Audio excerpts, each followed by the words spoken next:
자, 이제 말씀입니다. 여러분, 몇 해 전에요, 한 시골 마을에 사시던 할아버지 한 분이 이 세상을 떠나게 되었습니다. 근데 지금 그 할아버지입니다. 그 할아버지는 매우 조용하고 수수한 할아버지. 이 할아버지 장례식에는 마을 주민들만 그렇게 있을 줄 알았습니다. 그렇게 별로 뭐 대단하지도 않고 그 다음에 뭐 썩 유명하지도 않고 그냥 그렇게 했는데, 마을 주민들 외에 뜻밖의 사람들이 소식을 듣고 찾아왔습니다. 중학교 교장 선생님, 또 우체국 직원, 심지어 서울에서 내려온 젊은 청년들도 있었는데, 이분들은 마을 사람들이 모르는 그런 사람들이었습니다. 자, 그런데 장례식에 온 한 사람이 말합니다. 뭐라고 얘기했느냐? 이분은 우리 인생에서 참 중요한 분이셨습니다. 이 할아버지를 만나지 않았으면 우리는 어떻게 될지 모릅니다. 지금의 우리가 있다는 걸 상상할 수 없습니다. 이 할아버지는 말도 없이 우리의 어려운 형편을 보고 도와주셨고, 그 다음에 우리가 혹시나 실수하고 잘못할 때도 부정적으로 말하고 함부로 꾸짖고 그렇게 하는 것이 아니라 사랑으로 우리를 다독여 주셨습니다. 자, 알고 보니 이 할아버지는 늘 베풀기를 좋아했고 평생 누군가를 위해서 기도로 도와주는 분이었고, 또 마을 아이들이 싸우면 또 그 싸움에 들어가서 또 할아버지가 어린아이가 된 것처럼 그들의 눈높이에 맞춰서 아이들을 달래주고, 또 형편이 어려운 이웃들을 소문을 들으면 아무도 모르게 쌀자루도 놓고 가고 또 돈도 이렇게 조용히 이렇게 보내주고 이랬던 분이었다는 것을 나중에 알게 된 것입니다. 자, 이 할아버지의 삶은요, 겉으로 드러나지는 않았습니다. 그렇지만 이 할아버지의 삶은 마을 사람들 모두의 마음속에 깊이 남아 있었고, 그리고 특히 도움받은 사람들은 그들의 어려운 환경 속에서 이 할아버지가 너무 우리의 인생에 좋은 걸 베풀어 주셨다라고 기억하면서 감사하게 되었습니다. 자, 그런데요, 할아버지가 살아계셨을 때요, 사람들의 평판이 같았던 게 아닙니다. 할아버지가 살았을 때는 뭐라고 얘기했냐면, 아유, 저 할아버지는 왜 이렇게 자기 걸 못 챙길까? 저 할아버지는 왜 이렇게 바보처럼 그렇게 미련하게 사실까? 왜 자기 걸 다 나눠주고도 자기 이익은 하나도 못 챙기고 자기 먹을 것까지도 다 빼앗기면서 왜 저렇게 사실까? 이렇게 생각했다는 것입니다. 그런데 자기 이익도 챙기지 않고 이렇게 이용당했던 이 할아버지가 돌아가시고 나니까, 그리고 시간이 점점 흐르면서 사람들은 깨닫게 된 것입니다. 진짜 지혜로운 사람이 누구냐? 진짜 지혜로운 분이 누구냐? 바로 이 할아버지라는 것이죠. 이분의 삶은 순전했고 선을 쫓았으며 악을 가까이 하지 않았습니다. 자기에게는 이익이 되지 않고 손해가 되었을지 모르나 다른 사람에게 선행을 베풀고 다른 사람을 의롭게 세워가고 또 다른 사람을 힘있게 하는 그런 할아버지의 삶을 살았다는 것입니다. 이게 지혜롭죠. 자기만을 위해서 살다가 내가 먹을 걸 많이 먹고 병 걸리고, 내가 놀 걸 많이 놀다가 도관이 나가고, 그래요 안 그래요? 내가 즐길 건 마음껏 즐기다가 알코올 중독 걸리고, 그죠? 세상에서 재밌는 걸 다 구경하러 다니다가 주일도 못 나오고 예배도 못 지키는 그런 사람들보다 얼마나 더 훌륭한 사람이냐, 이런 말입니다. 자, 오늘 본문에서 바울은 이렇게 말합니다. 로마서 16장 19절입니다. 함께 읽겠습니다. 시작. 너희의 순종함이 모든 사람에게 들리는지라 너희가 선한 데에 지혜롭고 악한 데에 미련하기를 원하노라. 이 말씀은요, 선한 데에 지혜롭고 악한 데에 미련하기를 원한다. 자, 이 말씀은 사람들 눈에 어리석게 보일 수 있습니다. 이 말씀대로 살면요, 우리요 바보라는 소리 듣습니다. 아유, 저 바보, 지 것도 못 챙기고, 이렇게 얘기합니다. 특히 우리가 남 일이면 괜찮은데요, 우리 아들내미가 또 우리 딸내미가 이렇게 산다는 건 용납할 수가 없습니다. 왜냐하면 남들에게 자꾸 좋은 것 베풀고 나눠주고 그러면서 자기는 아무런 치아도 못 받고 이렇게 살고 있다면, 어떤 칭찬도 못 받고 살고 있다면, 여러분은 이런 상황이 괜찮겠냐 그 말이에요. 요즘에요, 여자들이 제일 싫어하는 게 착한 남자랍니다. 왜 바보같이 그렇게 당하고 사냐? 독하고 똑똑하고 약삭 빠른 남자가 좋다, 이렇게 지금 얘기합니다. 여러분, 그런데요, 그리스도인이란 세상에 맞서 지혜로운 순전함을 선택하는 사람이어야 됩니다. 그것이 바로 하나님의 백성이 세상 속에서 보여야 될 처신이기 때문에 그렇습니다. 우리는요, 오늘 본문 말씀을 대하면서 우리가 어떤 삶을 살기를 주님이 원하시는지, 그리고 주님 앞에 어떻게 순종하면서 살아야 되는지를 함께 깊이 묵상하시기를 바랍니다. 주님이 말씀하시면 그 말씀을 듣는 것이 그리스도입니다. 그것을 순종이라고 얘기하는데, 하필 그 순종을 기쁜 마음으로 순종을 하다 보면 세상에서는 바보, 이런 얘기를 들을 수밖에 없다고 얘기하는 것이죠. 하나님 보시기에는 지혜롭고 복된 삶, 그러나 세상이 보기에는 바보 같은 그런 삶을 여러분이 선택해 주시겠습니까? 오늘 말씀을 더 읽어보도록 하겠습니다. 자, 첫 번째는요, 순종이 들리는 사람입니다. 자, 첫 번째는 뭐라고요? 순종이 들리는 사람. 이렇게 들린다 이런 말이에요.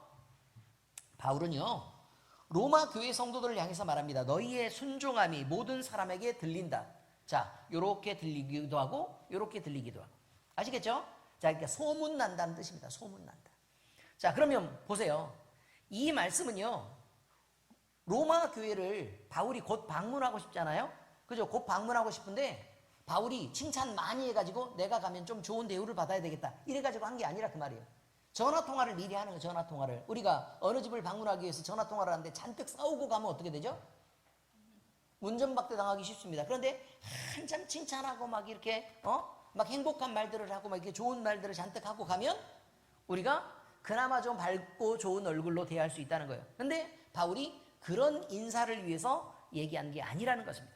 로마 교회 성도들의 믿음과 그 태도, 그들이 하나님의 말씀을 받았을 때 순종했던 그런 삶의 모습이 실제로 많은 사람들에게 영향을 미쳐졌다. 그리고 그 영향을 미친 것뿐만 아니라 그것이 소문이 되어서 다른 사람들에게 알려졌다는 의미를 말하고 있습니다. 여러분, 순종은 감추어진 신앙의 열매가 아니라 드러나는 삶의 향기인 것입니다.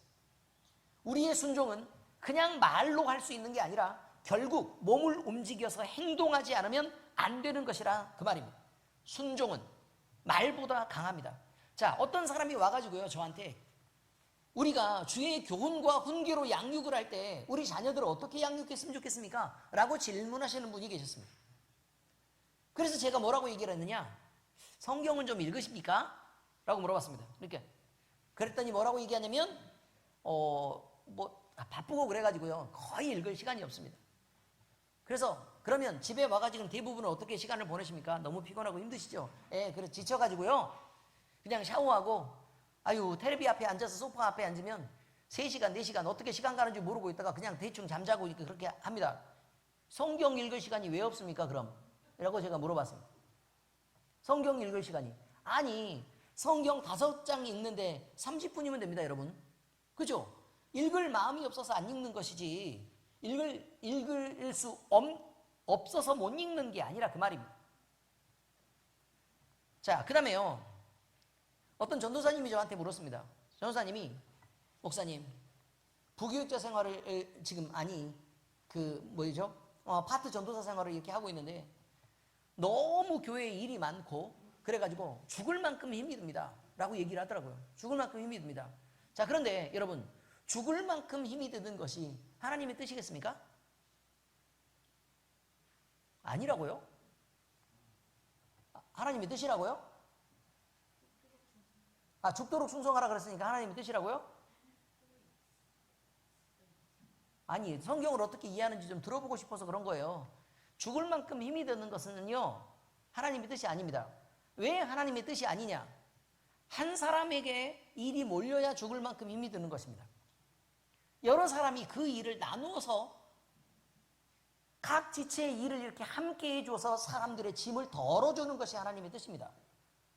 그런데 사역자들만 죽으라고 힘든 것이 어떻게 하나님의 뜻이겠습니까? 그건 말이 안 되는 일입니다. 그러니 여러분, 누가 죽을 만큼 힘들다, 옆 사람이 죽을 만큼 힘들면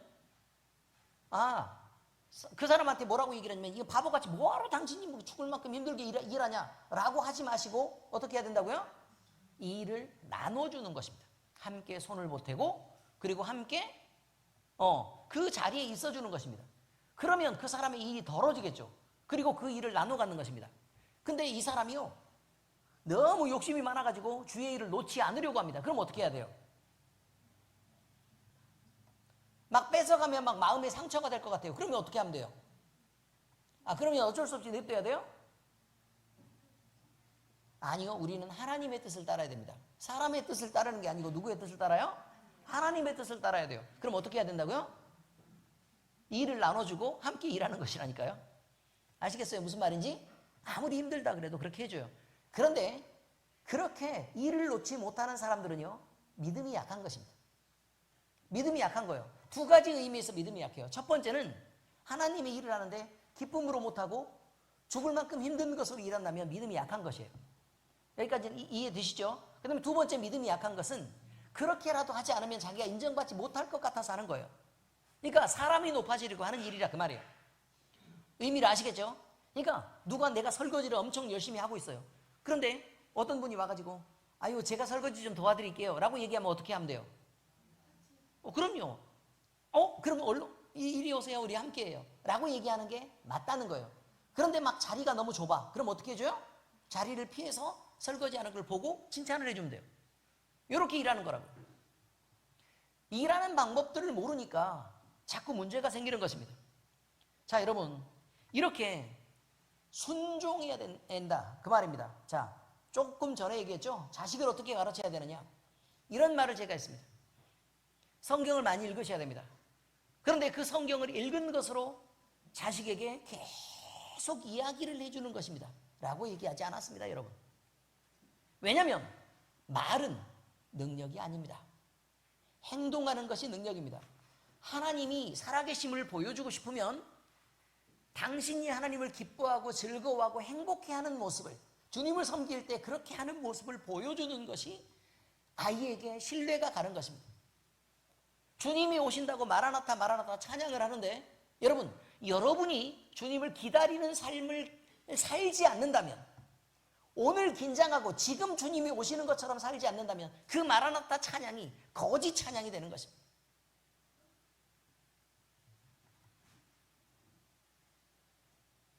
그저께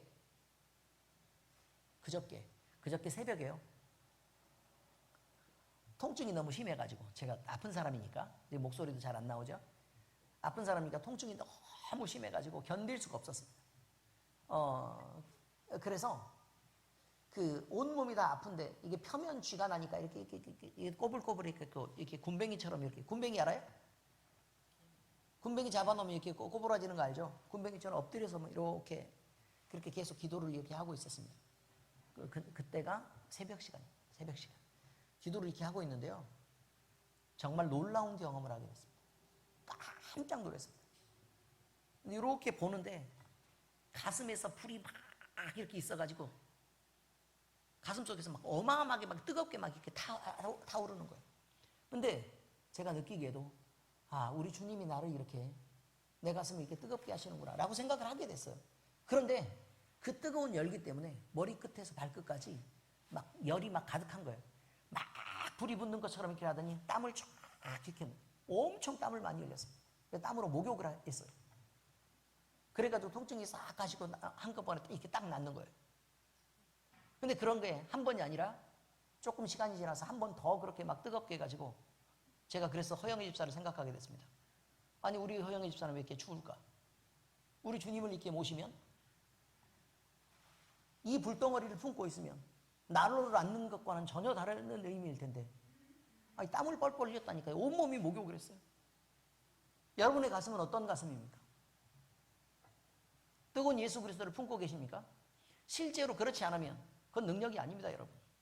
그냥 말만 그렇다는 것입니다. 그래서 살아계시지 않는 주님은, 우리에게 역사하지 않는 주님은,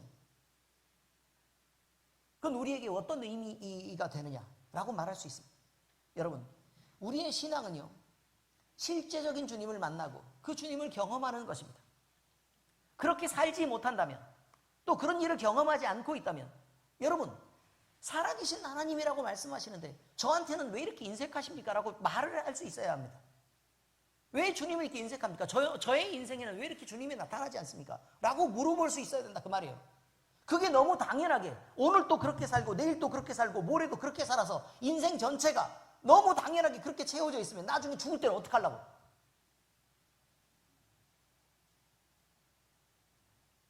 내 목숨이 끊어지는 그 순간에 주님이 믿어지겠습니까, 여러분? 왜 이렇게 두려움을 모릅니까? 하나님의 말씀에 따르고 진리 안에서 자기 자신을 다듬어가는 삶은요, 살아계신 하나님의 내 마음속에서 강력하게 역사할 때 나타나는 일입니다, 여러분. 우리가 뭘 하고자 해서 되는 일이 아니라는 얘기입니다.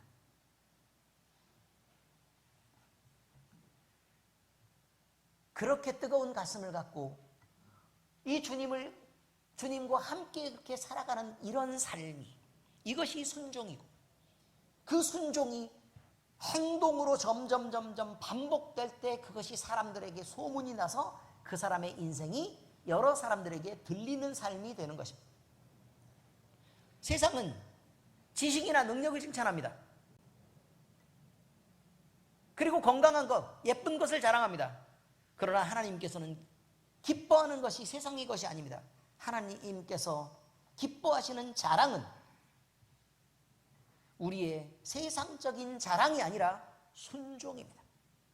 아브라함이 믿음의 조상이 된 것도 그의 논리가 또는 그의 재산이 어마어마하게 많고 유명해서 그렇게 된 것이 아니라 하나님의 말씀에 그가 순종했기 때문에 믿음의 조상이라고 인정받은 것입니다.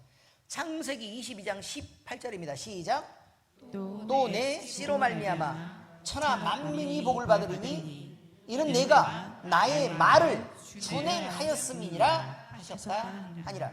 행동했기 때문에 세상 만민에게 복이 되는 그 씨가 아브라함을 통해서 나오게 됐다. 이렇게 지금 말하고 계시다 그 말이에요.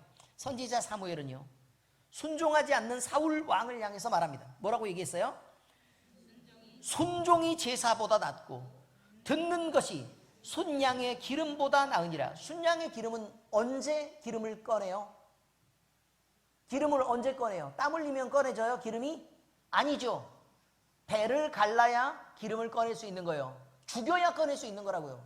그러니까 결국 순양의 기름이란 뭘 의미하고 있는 거냐면 하나님 앞에 드리는 제사의 예물을 말하고 있는 거라 그 말이에요. 그러니까 우리가 예배를 드리고 많은 헌금을 하는 것보다 하나님께서는 순종을 더 원하시는 거 아니냐라고 지금 순종을 더 기뻐하신다고 말하고 있는 것입니다. 하나님은 순종을 소문내기 위해서가 아니라 순종이 우리의 삶 속에서 진실하게 드러날 수 있기를 바랍니다. 그런데 그것은요, 하나님을 위해서 그런 게 아니에요. 우리를 위해서 그런 거예요. 우리를 위해서. 여러분, 부모님이 여러분에게 너 그런 친구들하고 어울리는 거 이거 그렇게 하지 마, 그렇게 얘기해요. 그죠? 그러면 내가 알아서 해 라고 말하지 않겠습니까? 어련히 내가 알아서 하는데 엄마가 걔네들 뭘 안다고 그래 라고 얘기를 하죠. 어떤 의미인지 아시겠죠? 그 다음에 부모님이 또 이렇게 얘기죠. 아이, 그렇게 그런 음식을 먹지 말고, 탄산이나 이렇게 패스트푸드 이렇게 자꾸 먹지 말고, 이렇게 조금, 풀떼기 이런 것들도 좀 많이 먹고, 과일도 좀 먹고, 그렇게 해야지. 그리고 너무 폭식하지 말고 음식은 조금 줄여가지고 적게 여러 번 나눠서 먹고.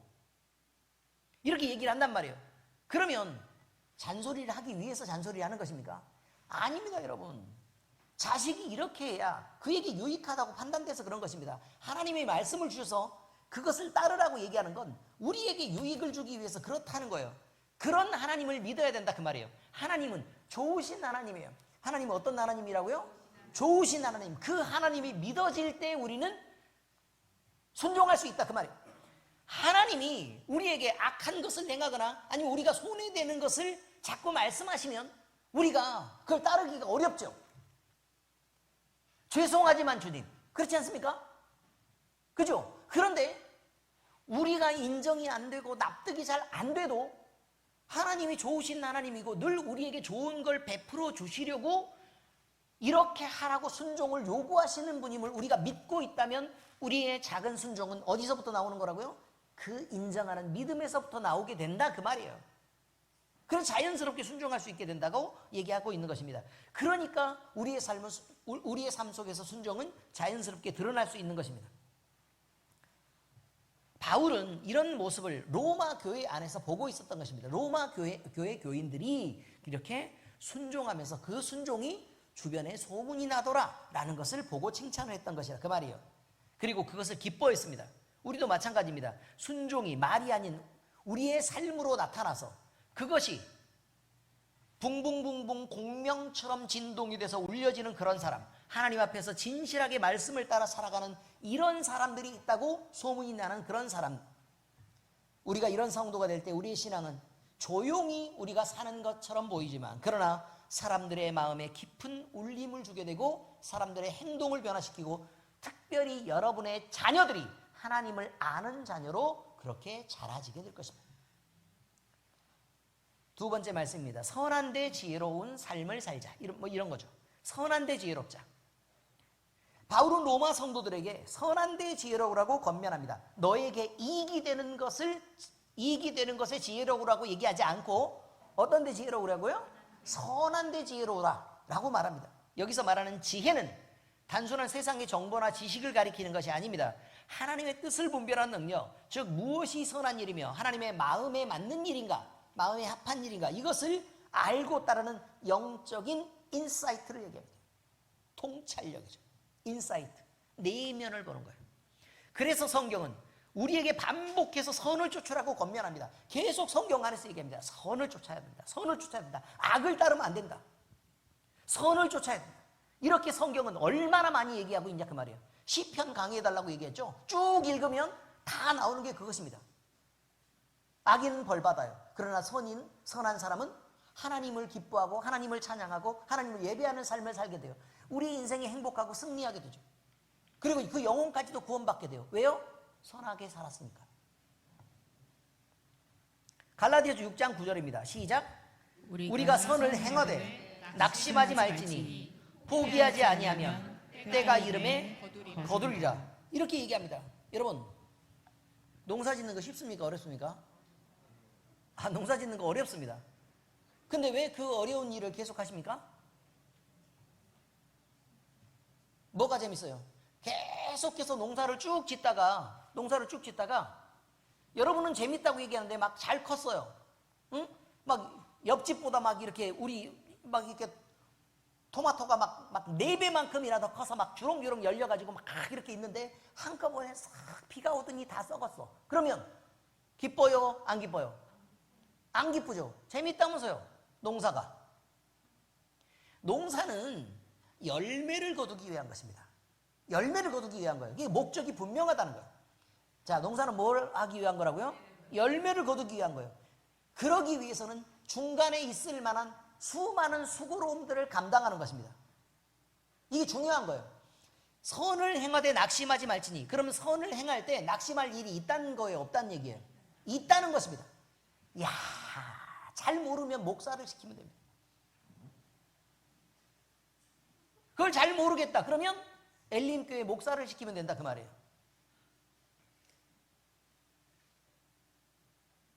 그냥 그렇다는 거예요. 선을 행하되 낙심하지 말지니. 여러분이 바른 행동을 하고 아무리 옳은 일들을 많이 해도요, 아무리 옳은 일을 많이 해도 사람은 각각 주변 사람들이 자기의 옳은 대로 행동하기 때문에, 하나님의 말씀을 따라서가 아니라 자기의 옳은 대로 행동하기 때문에 상처받는 일이 있습니다. 그리고 이해받지 못하고 공격당하는 일이 있습니다. 또 남들의 손가락질을 당하고 비난당하는 일이 있습니다. 착한 일, 선한 일을 하고도 욕먹는 일이 허다하게 있습니다. 이런 일이 있었을 때 낙심하지 말라고 얘기합니다. 낙심이 무슨 말이에요? 마음이 뚝 떨어지는 것 얘기한다 그 말이에요. 내 마음을 지켜내라 그 말이에요. 이게 놔버리지 말고. 아시겠죠? 그 마음을 붙잡고 지켜내라 그 말입니다. 그러면 그리고 또 뭐 하지 말래요? 포기하지 말라. 그러면 이렇게 돼 있어요. 포기하지 말라 그러면 때가 되면 거두게 된다. 뭐처럼? 농사를 짓는 것처럼. 아시겠죠? 그렇습니다. 자, 벌레를 잡아내는 것처럼, 비료를 주는 것처럼, 그 다음에 가물 때 물을 계속 주는 것처럼, 그 다음에 잡초를 제거해 주는 것처럼 우리의 마음도 그렇게 키워나가야 됩니다. 그래야 때가 이루면 거두게 된다는 사실을 잊지 마시기 바랍니다. 또한 악에게 지지 말고 선으로 악을 이기라고 권면합니다. 병충해가 있으면 어떻게 해야 돼요? 약을 쳐야 되죠. 병충이 있으면 약을 쳐야 돼요. 벌레가 있으면요,